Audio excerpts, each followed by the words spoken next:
Alright, so my parents have been divorced ever since I can remember to start off with. That's affected me in a lot of ways, but most importantly, I've been between churches a lot of my life, and my dad wasn't really saved when my parents split up, so made things a little bit tougher on all of us.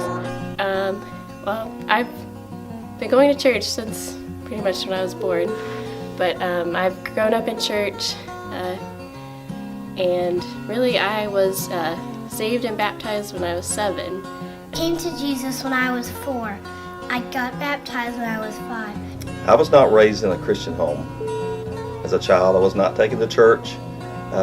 Rarely went to church. When I was a teenager, 17 years old, through someone I met, I was invited to a youth group.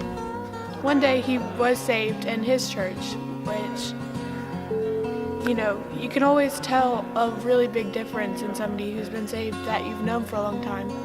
And for him, it was a majorly big difference. I used to not be very nice, but then whenever I accepted Jesus, I had faith in Jesus, and he helped me to be strong. And in going to that youth group and going to church services for the first time in my life, over a period of about 4 or 5 weeks, the Holy Spirit finally began to convict me, and through the love and the prayer of many people, I finally gave my life to Christ. When I was in 7th grade, I think, I was diagnosed with scoliosis, and I remember that time of just going to the doctor, and they told me that my spine was crooked and that I would have to wear a back brace, and I just thought that was, I don't know, it was kind of like scary at first, but I remember on the car ride back, like thinking in my head, like, whoa, wait a minute, like this is one of those challenges that God has put in my life. Like this is the one that, I can't do anything else but lean on Him for it.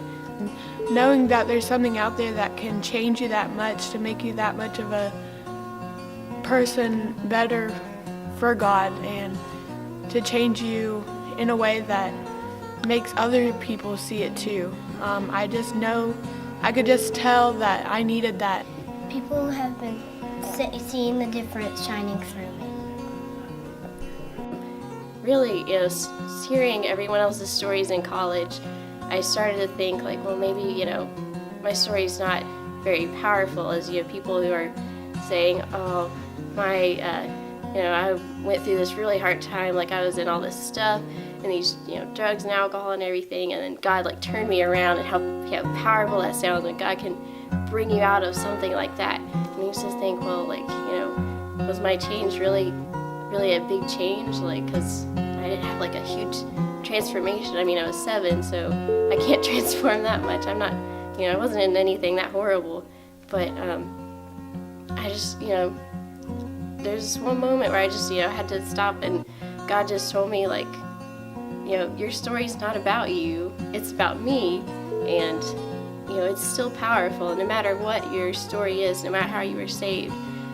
One day, the preacher was talking about hell, and I could just tell in my heart and in my mind that that's where I was going if I could continue on the path I was going in. So I gave my life to Christ at the age of 13, and since then I've given my life to Him.